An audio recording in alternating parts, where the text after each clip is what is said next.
अरुण ने हिम्मत करके पूछा, महाराज, आप जीवित कैसे हैं? राजा कुछ क्षण चुप रहे। फिर उन्होंने सिंहासन के पीछे की दीवार की ओर इशारा किया। वहां एक अजीब सा नीला पत्थर जड़ा हुआ था। पत्थर के भीतर से हल्की रोशनी निकल रही थी। राजा बोले, यही कारण है।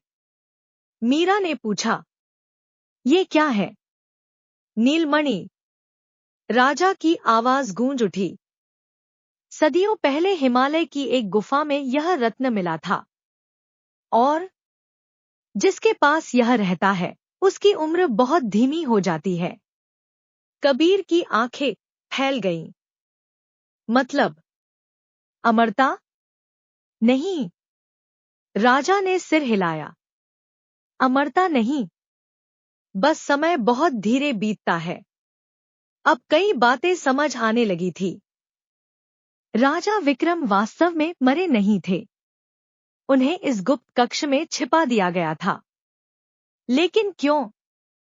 अरुण ने वही सवाल पूछा। राजा का चेहरा गंभीर हो गया। क्योंकि मेरे सबसे भरोसेमंद मंत्री ने विश्वासघात किया था। वही गद्दार? हाँ, राजा ने कहा। वह मेरी शक्ति और इस नीलमणि को पाना चाहता था। फिर क्या हुआ? उसने मेरे बेटे आर्यन पर झूठा आरोप लगा दिया। मीरा बोली, यानी राजकुमार निर्दोष थे? पूरी तरह निर्दोष। राजा की आंखों में दर्द झलक उठा। मेरा बेटा मुझे बचाने की कोशिश कर रहा था। कमरे में खामोशी छा गई। जिस राजकुमार को सदियों तक गद्दार समझा गया, वह असल में हीरो था। रघुवीर सिर झुकाकर खड़ा था, क्योंकि अब साफ था कि उसका परिवार ही असली गद्दार के वंशज थे। लेकिन तभी धड़ाम, पूरे कक्ष में जोरदार कंपन हुआ। दीवारें हिलने लगी। छत से पत्थर गिरने लगे। ये क्या हो रहा है? कबीर चिल्लाया। राजा विक्रम का चेहरा अचानक बदल गया। पहली बार उनमें घबराहट नजर आई। उन्होंने नीलमणि की तरफ देखा। उसमें दरार पड़ चुकी थी। एक लंबी, चमकती हुई दरार। नहीं। राजा फुसफुसाए। अरुण ने पूछा, क्या हुआ? राजा ने भारी आवाज में कहा, नीलमणि टूट रही है। तो? और उसके साथ यह पूरा किला भी नष्ट हो जाएगा। सबके चेहरे से रंग उड़ गया। राजा आगे बोले, सदियों से यह पत्थर इस किले को संभाले हुए था। एक और जोरदार धमाका हुआ। अब फर्श भी हिलने लगा था। मीरा चिल्लाई, हमें यहां से निकलना होगा। लेकिन राजा विक्रम स्थिर खड़े रहे। उन्होंने अरुण की ओर देखा। खजाना बच सकता है। कैसे? लेकिन उसके लिए किसी एक को यहीं रुकना पड़ेगा। कमरे में फिर सन्नाटा छा गया। क्या मतलब? राजा ने नीलमणि की तरफ इशारा किया। इस पत्थर को स्थिर रखने के लिए किसी को अपनी जीवन शक्ति देनी होगी। कबीर का मुंह खुला रह गया। यानी उसे मरना पड़ेगा। राजा ने धीरे से सिर हिलाया। एक पल में सब समझ गए। अब असली परीक्षा खजाना ढूंढने की नहीं थी। सवाल था, कौन अपनी जान देकर बाकी सबको बचाएगा? पूरे किले में भूकंप जैसा कंपन हो रहा था। छत से पत्थर गिर रहे थे। नीलमणि की दरार हर सेकंड बड़ी होती जा रही थी। राजा विक्रम की आवाज गूंजी, फैसला अभी करना होगा। अरुण, मीरा, कबीर, हरिदास और रघुवीर एक दूसरे को देखने लगे। किसी के पास जवाब नहीं था। किसी की जान जा सकती थी, और समय बहुत कम था। अचानक हरिदास आगे बढ़ा। मैं रुकूंगा। सब चौंक गए। नहीं, अरुण बोला। हरिदास मुस्कुराया। मेरी वजह से बहुत लोगों को दर्द मिला है। उसने रघुवीर की तरफ देखा। 30 साल पहले मैंने लालच में आकर दोस्ती से धोखा दिया था। रघुवीर चुप रहा। हरिदास की आंखों में पछतावा था। शायद यही मेरी सजा है। एक और जोरदार धमाका हुआ। अब दीवारों में दरारें पड़ने लगी थी। लेकिन तभी रघुवीर आगे आया। नहीं। सब उसकी तरफ देखने लगे। ये काम मैं करूंगा। हरिदास हैरान रह गया। तुम? रघुवीर ने सिर हिलाया। मेरे परिवार ने इस राज्य को बर्बाद किया था। उसकी आंखें नम हो गईं। 300 साल पहले जो गलती हुई, उसका बोझ मैं हमेशा उठाता रहा हूं। राजा विक्रम उसे ध्यान से देख रहे थे। रघुवीर बोला, अगर किसी को अपनी जान देनी है, तो वो मैं हूं। कमरे में कुछ पल के लिए खामोशी छा गई। फिर राजा विक्रम धीरे धीरे उसकी ओर बढ़े। उन्होंने रघुवीर के कंधे पर हाथ रखा। तुम अपने पूर्वजों जैसे नहीं हो। रघुवीर की आंखों से आंसू छलक पड़े। लेकिन तभी अरुण अचानक बोला, रुको। सब उसकी ओर मुड़े। हो सकता है तीसरा रास्ता भी हो। राजा ने पूछा, कैसा रास्ता? अरुण की नजर नीलमणि पर थी। उसे कुछ याद आया था। राजकुमार आर्यन के संदेश का एक हिस्सा, जो उसने पहले ध्यान से नहीं पढ़ा था। उसने जेब से वह पुराना कागज निकाला और दोबारा पढ़ा। नीचे एक धुंधली लाइन लिखी थी, नीलमणि का अंत सूर्य के प्रकाश से होगा। अरुण की आंखें चमक उठीं। यही है क्या? मीरा ने पूछा। इस पत्थर को जीवन शक्ति नहीं, सूरज की रोशनी चाहिए। राजा विक्रम का चेहरा बदल गया, जैसे उन्हें कोई पुरानी बात याद आ गई हो। सूर्य कक्ष, उन्होंने धीरे से कहा। क्या? महल में एक सूर्य कक्ष था। वह कहाँ है? राजा ने ऊपर की ओर इशारा किया। सबसे ऊंची मीनार में। लेकिन तभी एक और धमाका हुआ। छत का बड़ा हिस्सा गिर पड़ा। अब उनके पास बहुत कम समय बचा था। अरुण चिल्लाया, हमें नीलमणि को मीनार तक ले जाना होगा। लेकिन कैसे?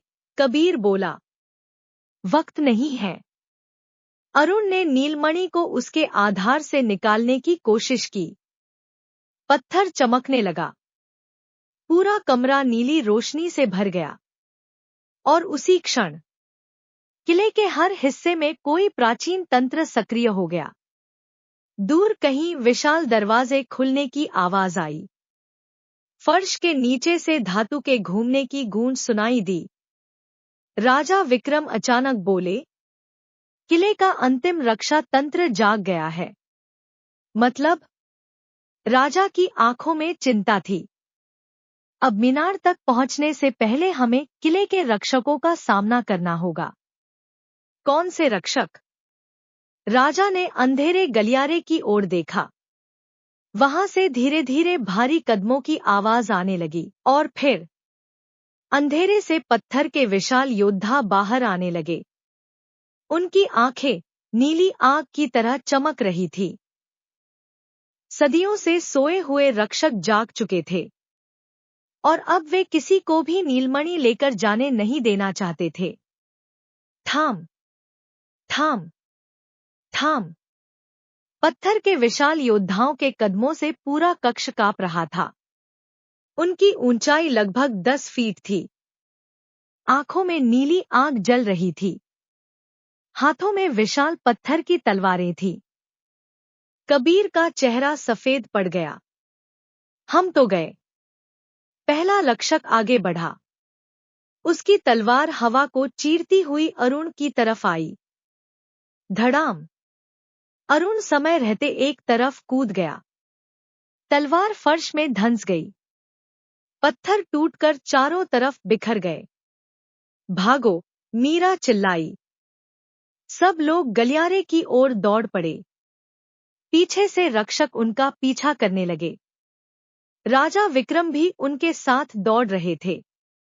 सदियों तक गुप्त कक्ष में रहने के बावजूद उनकी गति आश्चर्यजनक थी। कुछ देर बाद वे एक लंबे गलियारे में पहुंचे।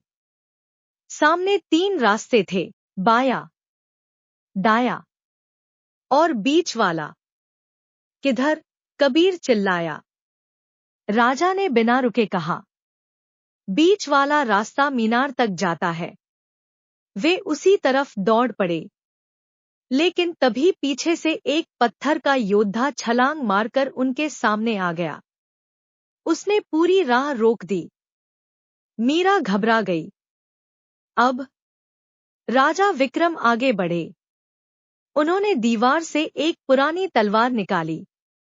सदियों पुरानी तलवार, लेकिन धार अब भी चमक रही थी। रक्षक ने हमला किया। राजा ने तलवार घुमाई। तन्ना, चिंगारियां उड़ी। अरुण, मीरा और कबीर हैरान रह गए। राजा विक्रम सचमुच योद्धा थे। कुछ ही वारों में उन्होंने रक्षक का संतुलन बिगाड़ दिया। फिर पूरी ताकत से उसकी छाती पर प्रहार किया। धड़ाम! पत्थर का योद्धा टूटकर जमीन पर बिखर गया, लेकिन बाकी रक्षक अब भी पीछे आ रहे थे। चलो, राजा चिल्लाए। वे फिर दौड़ने लगे। कुछ मिनट बाद वे एक विशाल गोल कमरे में पहुंचे। कमरे के बीच में ऊपर जाती हुई सर्पिल सीढ़ियां थी। यही मीनार का रास्ता था। लेकिन एक समस्या थी। सीढ़ियों के नीचे एक और रक्षक खड़ा था, और यह बाकी सबसे कहीं बड़ा था। लगभग 15 फीट ऊंचा। उसकी आंखों की नीली चमक बाकी सभी से अधिक तेज थी। राजा विक्रम का चेहरा गंभीर हो गया। रक्षक प्रमुख? क्या? अरुण ने पूछा। यह पूरे किले का सबसे शक्तिशाली रक्षक है। रक्षक प्रमुख ने धीरे धीरे अपनी तलवार उठाई। उसकी आवाज पत्थरों की घर्षण जैसी थी। नीलमणि, वापस रख दो। कबीर की टांगें कांपने लगी। ये बोल भी सकता है? लेकिन तभी अरुण के दिमाग में एक बात आई। ये रक्षक नीलमणि की रक्षा कर रहे थे, यानी शायद वे दुश्मन नहीं थे। अरुण आगे बढ़ा। हम इसे चुराने नहीं आए हैं। रक्षक प्रमुख स्थिर खड़ा रहा। हम किले को बचाना चाहते हैं। कुछ सेकंड तक कोई जवाब नहीं आया। फिर रक्षक प्रमुख ने पूछा, सच? हाँ। सबूत? अरुण कुछ बोल नहीं पाया। तभी राजा विक्रम आगे आए। मैं विक्रम हूं। रक्षक प्रमुख की चमकती आंखें अचानक बदल गईं। कुछ ही पलों में वह घुटनों के बल झुक गया। महाराज! सब स्तब्ध रह गए। रक्षक प्रमुख ने तलवार नीचे रख दी। आपके आदेश? राजा ने कहा। हमें सूर्य कक्ष तक पहुंचना है। रक्षक प्रमुख तुरंत रास्ते से हट गया। लेकिन तभी पूरा किला एक भयानक धमाके के साथ हिल उठा। नीलमणि में अब कई दरारें पड़ चुकी थी।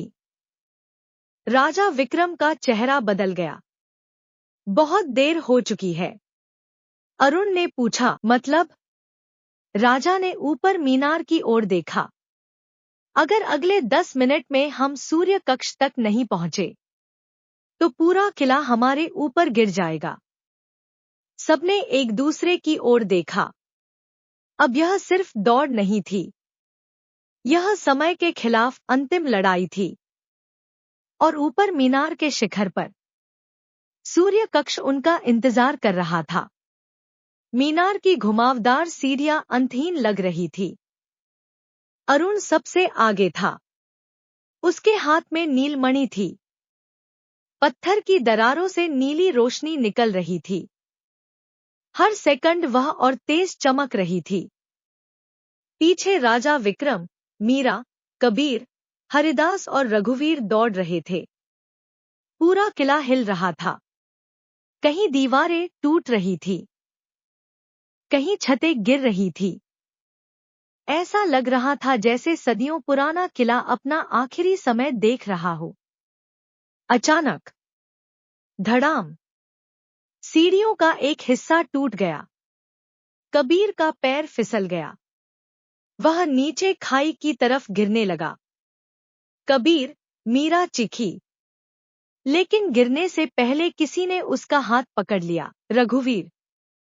वह पूरी ताकत से कबीर को ऊपर खींच रहा था। कुछ सेकंड बाद दोनों सुरक्षित थे। कबीर की आंखों में आंसू आ गए। तुमने मेरी जान बचाई। रघुवीर मुस्कुराया। आज शायद मैं अपने परिवार के पापों का थोड़ा कर्ज चुका रहा हूं। वे फिर ऊपर बढ़ने लगे। आखिरकार करीब 10 मिनट बाद वे मीनार के सबसे ऊपरी हिस्से में पहुंच गए।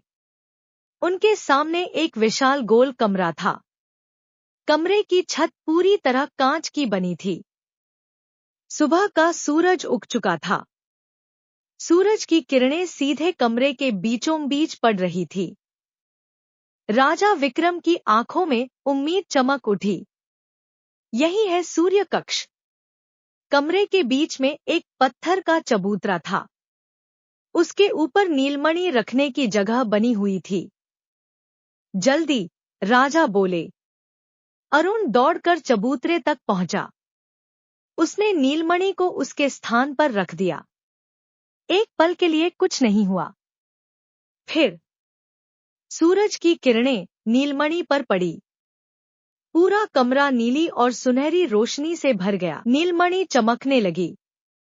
उसकी दरारें धीरे धीरे गायब होने लगी।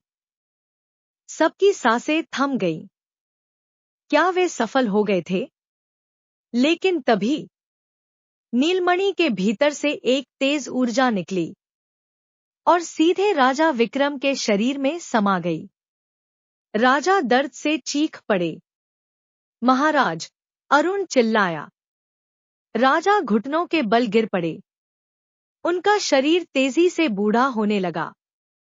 बाल सफेद हो गए। चेहरे पर झुर्रियां दिखने लगी। हाथ कांपने लगे। मीरा घबराकर पूछी, ये क्या हो रहा है? राजा मुस्कुराए। नीलमणि टूट नहीं रही थी। क्या? वह अपना असर खो रही थी। अब सब समझ गए। सदियों तक नीलमणि ने राजा को जीवित रखा था, लेकिन अब उसका समय समाप्त हो चुका था। राजा ने अरुण की ओर देखा। हर चीज का अंत होता है। उनकी आवाज अब बहुत कमजोर हो चुकी थी। मेरा समय भी।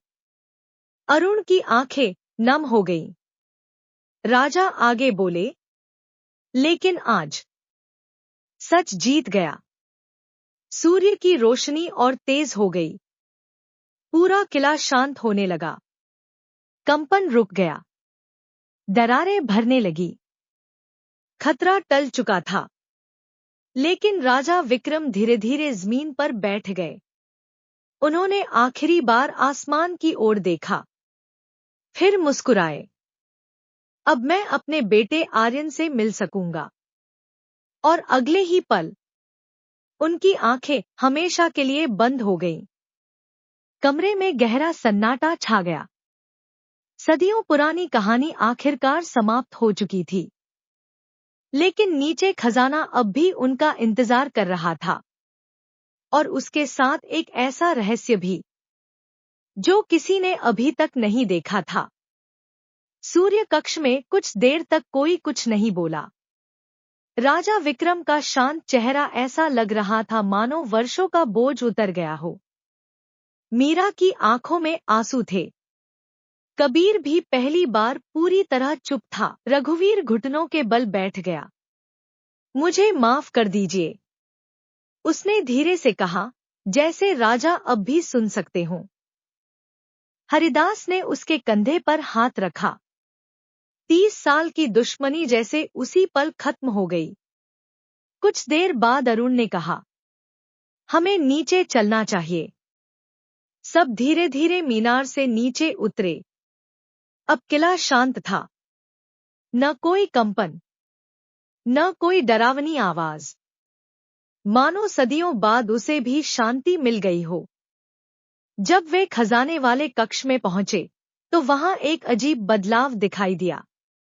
जहां पहले सोने और हीरो के ढेर थे, वहां बीच में एक पत्थर का संदूक खुला पड़ा था। ये पहले यहां नहीं था, मीरा ने कहा। अरुण सावधानी से आगे बढ़ा। संदूक के अंदर सोना नहीं था, बस एक मोटी सी पुस्तक, पुरानी लेकिन सुरक्षित। उसके ऊपर सुनहरे अक्षरों में लिखा था, राज्य का वास्तविक खजाना।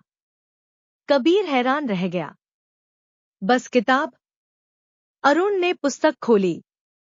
पहले ही पन्ने पर राजा विक्रम का संदेश लिखा था। यदि तुम यहां तक पहुंच गए हो तो समझो कि तुमने लालच से अधिक सत्य को महत्व दिया है। सबने ध्यान से पढ़ना शुरू किया।